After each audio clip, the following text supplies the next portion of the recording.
His envy grew then the greater within him, and he also took visible form. But because of his mood and the malice that burned in him, that form was dark and terrible. Before the Rings of Power, there were the Silmarils. Before Sauron, there was his master Morgoth. Before Aragorn and Arwen, there was Beren and Luthien. Join us as we explore Tolkien and all the ages of Middle-earth with your hosts from theonering.com, Jonathan Watson and Michael Grumbine. Welcome to this special episode of Exploring Tolkien. As you can see, Michael is not with me today, and I am not with my house. I'm on a family vacation right now, thus the snowy even landscape all around me. But we wanted to get this special episode out where we listen to Tolkien, kind of in his own words, in his own voice, reading the Ainulindalë from the Silmarillion, the creation story of Arda. Been working on this for a little while to see what it would sound like if Tolkien would have read this. So this is our attempt at hearing Tolkien in his almost own voice read his own words in the Ainulindalë, it's always hard to pronounce, from the Silmarillion. Hope you enjoyed. We'll be back in the next couple of weeks, back onto the Hobbit of Flies and Spiders, the second half of that, where Tolkien meets, Shelob's children. Not really at that point, they weren't, were they? But here's Ainulindalë, read by JRR Tolkien. Hope you enjoy it. Take care, everybody. There was Eru, the One, who in Arda is called Iluvatar, and he made first the Ainur, the Holy Ones. They were the offspring of his thought, and they were with him before aught else was made. And he spoke to them, propounding to them themes of music, and they sang before him, and he was glad. But for a long while they sang only each alone, or but few together, while the rest hearkened. For each comprehended only that part of the mind of Iluvatar from which he came, and in the understanding of their brethren, they grew, but slowly. Yet ever as they listened, they came to deeper understanding and increased in unison and harmony. And it came to pass that Iluvatar called together all the Ainur and declared to them a mighty theme, unfolding to them things greater and more wonderful than he had yet revealed. And the glory of its beginning and the splendor of its end amazed the Ainur, so that they bowed before Iluvatar and were silent. Then Iluvatar said to them, "Of the theme that I have declared to you, I will now that ye make in harmony together a great music. And since I have kindled you with a flame imperishable, ye shall show forth your powers in adorning this theme, each with his own thoughts and devices, if he will. But I will sit and hearken, and be glad that through you great beauty has been wakened into song."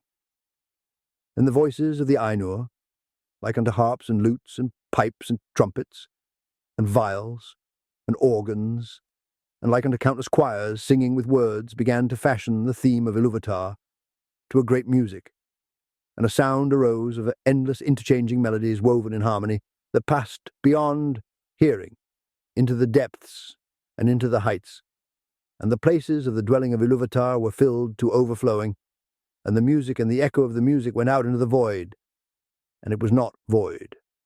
Never since have the Ainur made any music like to this music, though it has been said that a greater still shall be made before Iluvatar by the choirs of the Ainur and the children of Iluvatar after the end of days.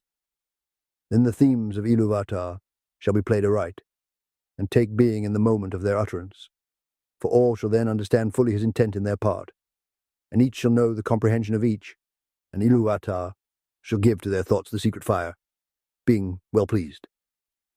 But now Iluvatar sat and hearkened, and for a great while it seemed good to him, for in the music there were no flaws. But as the theme progressed, it came into the heart of Melkor to interweave matters of his own imagining that were not in accord with the theme of Iluvatar, for he sought therein to increase the power and glory of the part assigned to himself. To Melkor among the Ainur had been given the greatest gifts of power and knowledge, and he had a share in all the gifts of his brethren. He had gone often alone into the void places seeking the imperishable flame, for desire grew hot within him to bring into being things of his own, and it seemed to him that Iluvatar took no thought for the void, and he was impatient of its emptiness. Yet he found not the fire, for it is with Iluvatar, but being alone he had begun to conceive thoughts of his own, unlike those of his brethren. Some of these thoughts he now wove into his music, and straightway discord arose about him. And many that sang nigh him grew despondent, and their thought was disturbed, and their music faltered. But some began to attune their music to his, rather than to the thought which they had at first. Then the discord of Melkor spread ever wider, and the melodies which had been heard before foundered in a sea of turbulent sound. But Iluvatar sat and hearkened, until it seemed that about his throne there was a raging storm, as of dark waters that made war one upon another in an endless wrath that would not be assuaged. Then Iluvatar arose, and the Ainur perceived that he smiled, and he lifted up his left hand, and a new theme began amid the storm, like and yet unlike to the former theme, and it gathered power and had new beauty. But the discord of Melkor rose in uproar and contended with it, and again there was a war of sound more violent than before, until many of the Ainur were dismayed and sang no longer, and Melkor had the mastery. Then again Iluvatar arose, and the Ainur perceived that his countenance was stern, and he lifted up his right hand, and behold, a third theme grew amid the confusion, and it was unlike the others, for it seemed at first soft and sweet, a mere rippling of gentle sounds in delicate melodies, but it could not be quenched, and it took to itself power and profundity. And it seemed at last that there were two musics progressing at one time before the seat of Iluvatar, and they were utterly at variance. The one was deep and wide and beautiful, but slow and blended with an immeasurable sorrow, from which its beauty chiefly came. The other had now achieved a unity of its own, but it was loud and vain and endlessly repeated, and it had little harmony, but rather a clamorous unison as of many trumpets braying upon a few notes. And it essayed to drown the other music by the violence of its voice, but it seemed that its most triumphant notes were taken by the other and woven into its own solemn pattern. In the midst of this strife, whereat the halls of Iluvatar shook and a tremor ran out into the silence as yet unmoved, Iluvatar arose a third time, and his face was terrible to behold. Then he raised up both his hands, and in one chord, deeper than the abyss, higher than the firmament, piercing as the light of the eye of Iluvatar, the music ceased. Then Iluvatar spoke, and he said, "Mighty are the Ainur, and mightiest among them is Melkor. But that he may know, and all the Ainur, that I am Iluvatar, those things that ye have sung, I will show them forth, that ye may see what ye have done. And thou, Melkor, shalt see that no theme may be played that hath not its uttermost source in me, nor can any alter the music in my despite.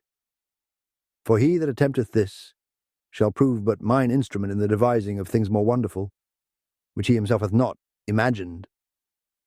Then the Ainur were afraid, and they did not yet comprehend the words that were said to them, and Melkor was filled with shame, of which came secret anger. But Iluvatar arose in splendour, and he went forth from the fair regions that he had made for the Ainur, and the Ainur followed him. But when they were come into the void, Iluvatar said to them, "Behold your music." And he showed to them a vision, giving to them sight, where before was only hearing.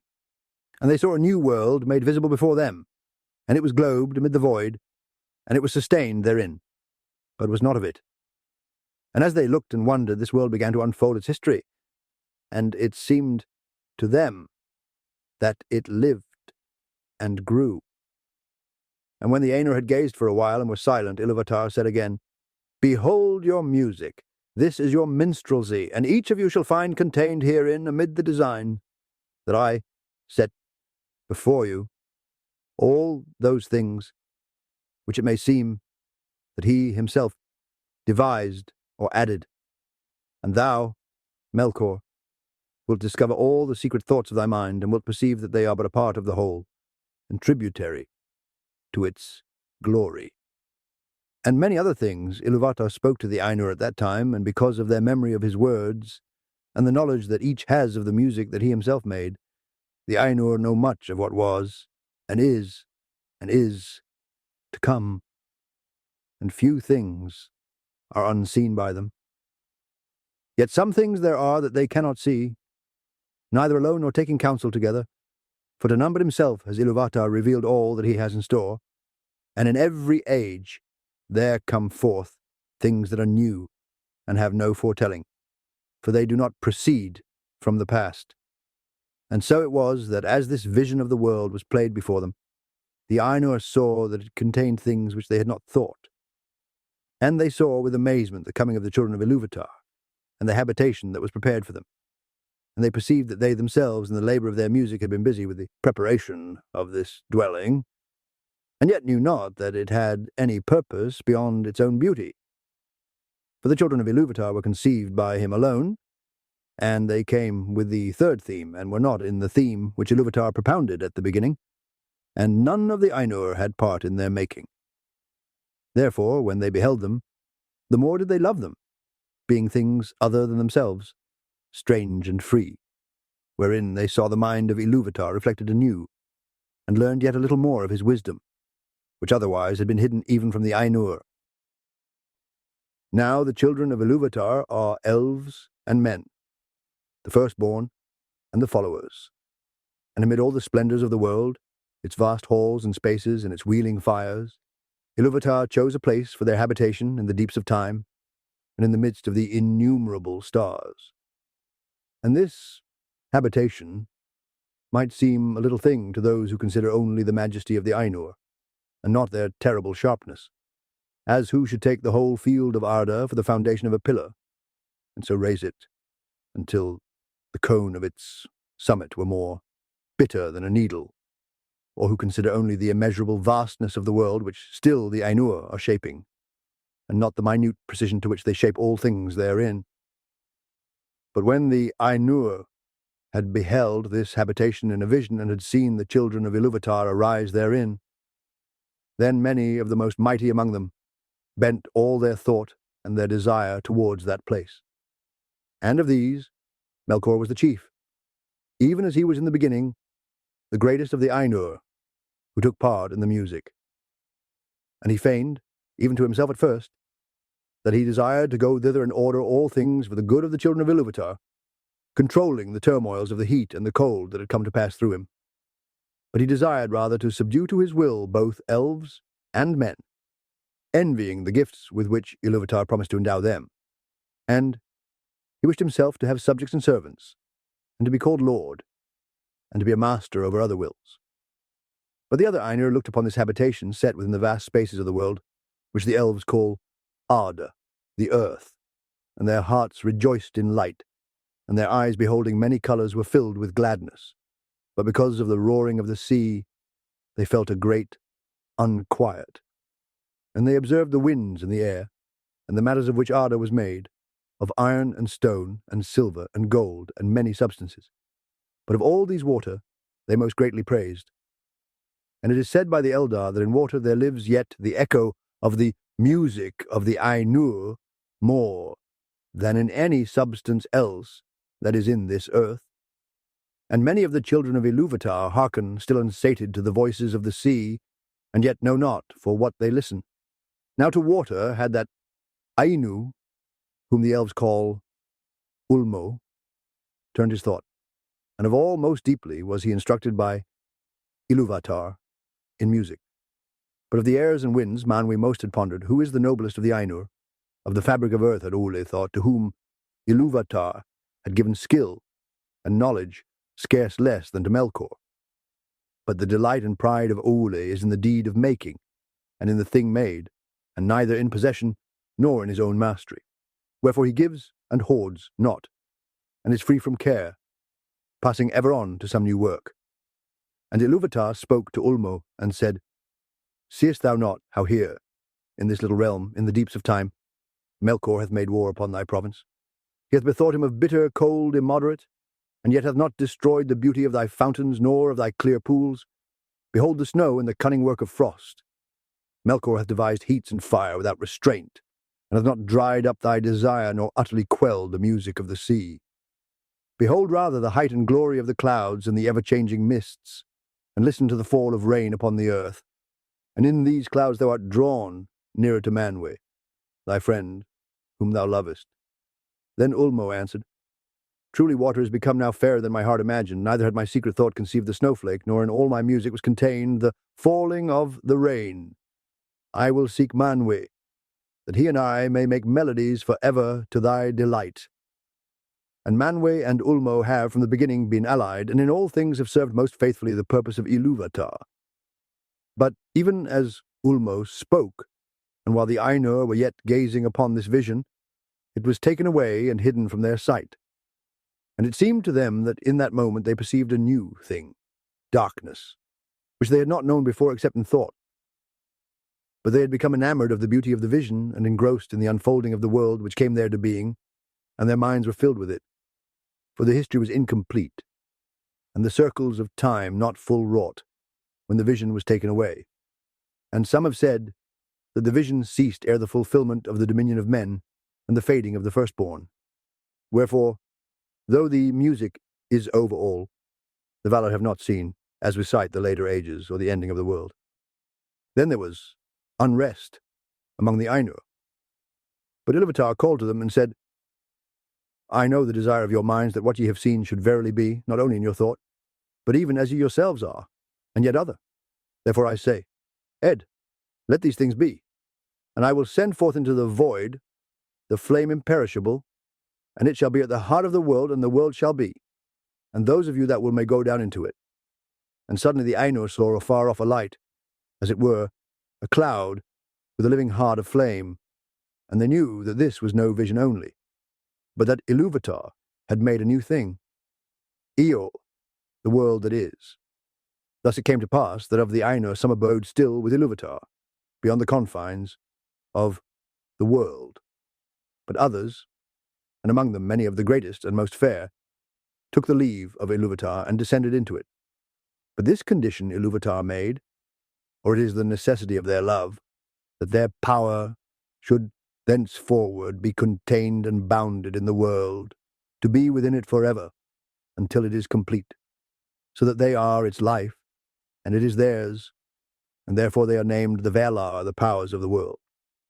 But when the Valar entered into Ir, they were at first astounded and at a loss, for it was as if naught was yet made which they had seen in vision, and all was but on point to begin, and yet unshaped, and it was dark. For the great music had been but the growth and flowering of thought in the timeless halls, and the vision only a foreshowing.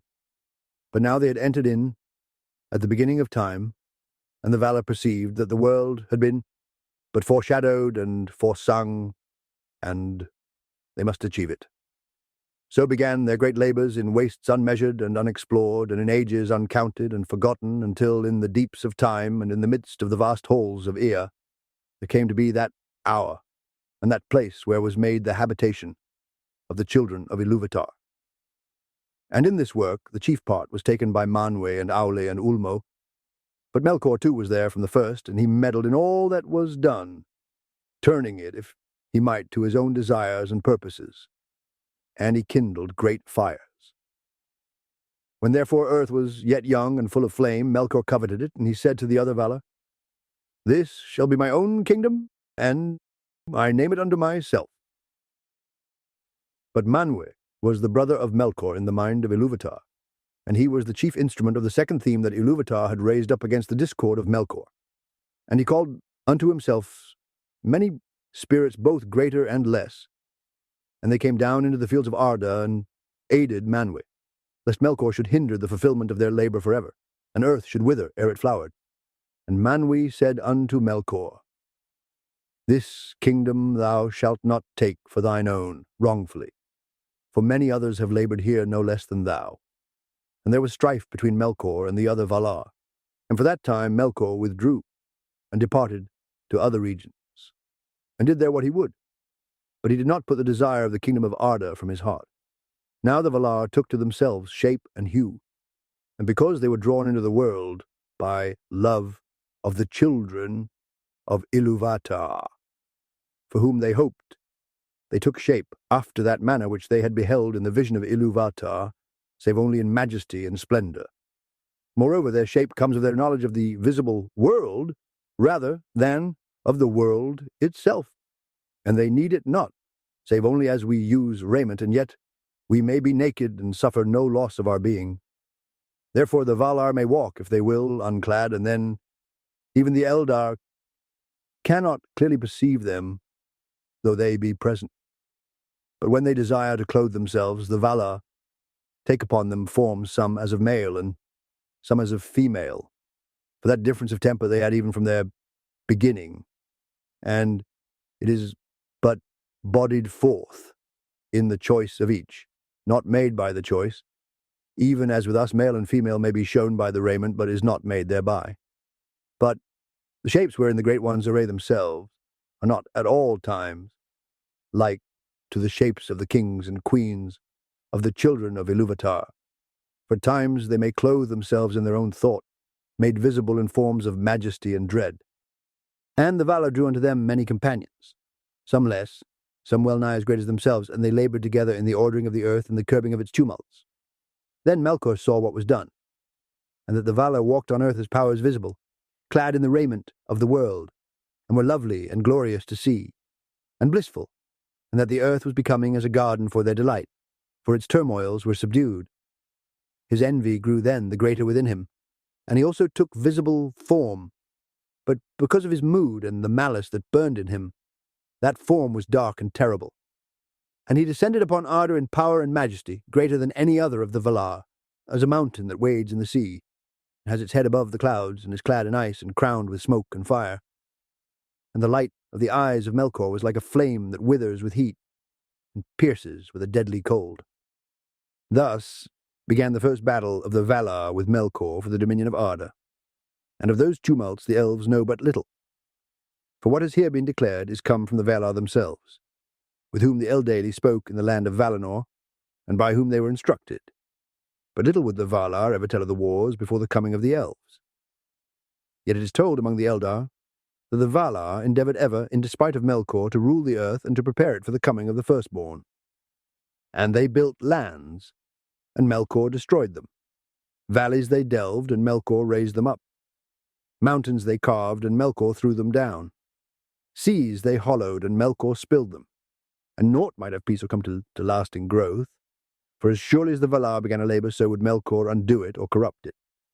And yet their labour was not all in vain, and though nowhere and in no work was their will and purpose wholly fulfilled, and all things were in hue and shape other than the Valar had at first intended, slowly, none the less, the earth was fashioned and made firm. And thus was the habitation of the children of Iluvatar established at the last, in the deeps of time, and amidst the innumerable stars.